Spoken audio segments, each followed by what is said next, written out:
Hello viewers, দেখো গত ২ দিন আগে আমি কিন্তু আমার নানুর বাসায় গিয়েছিলাম।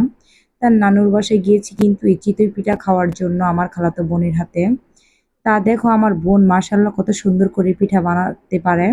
তা তোমরা কে, কে পিঠা খেতে পছন্দ করো আর এমন করে পিঠা বানাতে পারো? আমি তো এই পিঠা বানাতে পারি না। তা দেখো পিঠা এদিকে আপু বানাচ্ছে আর আমি এদিকে আপুর খাঁচার মধ্যে ২ টা পাখি ছিল। পাখিগুলাকে একটু ভিডিও করতেছিলাম। আর পাখির সাথে একটু কথা বলতেছিলাম। তা পাখিগুলো কত সুন্দর, তাই না? এদিকে আপু পিঠা বানিয়ে ডাকতেছে। তা আমরা কিন্তু দুপুরে যাওয়ার পরে কিন্তু আপু অনেক কিছু রান্না করে রাখছে। তা আপুর রান্না দেখে কিন্তু লোভ সামলাতে পারিনি। তাই আমরা কিন্তু খেতে বসে গিয়েছি, যা তোমাদের সাথে আর শেয়ার করা হয়নি। তারপর দেখো ১-১.৫ ঘন্টা পরেই কিন্তু আপু আবার পিঠা বানাইলো। তা এজন্যই আপু আমাকে ডাকতেছে যে পিঠা খাওয়ার জন্য। তারপর দেখো অল্প করে আমি তরকারি নিলাম। সাথে কিন্তু পিঠাও নিলাম। তা পিঠাগুলো দেখতে কিন্তু মাশাআল্লাহ অনেক সুন্দর, খেতেও অনেক মজা হইছে। দাদা আমার আপুর হাতের পিঠাগুলি দেখতে কেমন হইছে তোমরা কিন্তু কমেন্টে অবশ্যই জানাবে। আর কেউ খেতে আমি চাইলে জানি তো তাও শয়তানি বলবে। করছে আন্টি।